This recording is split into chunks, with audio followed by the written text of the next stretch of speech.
I'm making a chocolate and coffee gatto. So first I'm going to start off by brushing my gatto, or my sponge with a coffee syrup that I made earlier. And it should be cooled down completely before you use. I've heard sponge cake only consists of a few ingredients. Yes, actually it's only 3. It's eggs, flour and sugar. So what you do is you whisk your eggs and your sugar together. That's called a sabayo. And then you add your flour and you bake it for less than 10 minutes. Now you fold it in carefully, otherwise you're going to bash out all that air that you put into your sabayo, and then it's going to do you no good. And all the air you incorporate in your... What I'm going to do now, I'm going to take my next layer of sponge. Just going to set that carefully on top. And then brush again with my coffee syrup.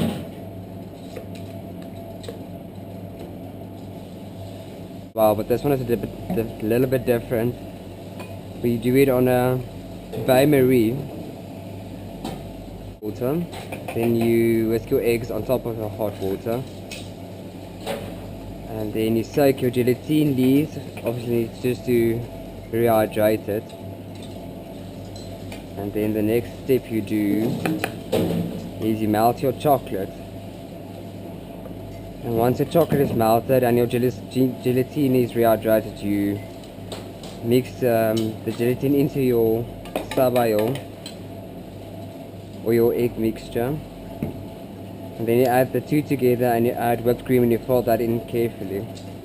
And then just place it in the fridge for 2 to 3 hours just to set and cool down. I actually would, because otherwise it's going to be too hard to spread it like this. Just bear in mind when you do your chocolate mousse, because the cake is not all even, that you even out the mousse so you have consistent layers. Day like today, because it's so hot here, I would do ice cream.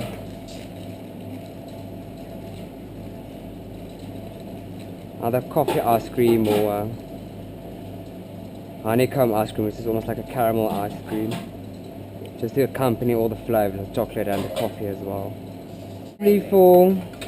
Well, obviously before you serve it, for 2 to 3 hours, just to allow the chocolate to set again and everything to settle together. Now don't worry about all these rough edges, because obviously when we're going to serve it, we're just going to cut it nicely and trim it all down so it's presentable and neat. And then I'm going to put our last layer on top.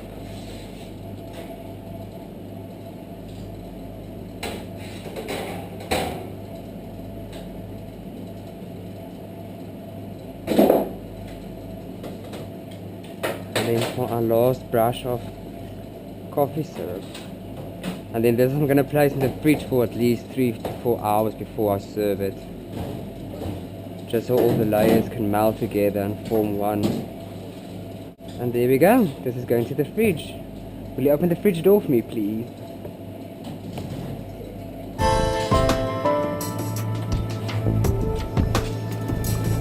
Thank you.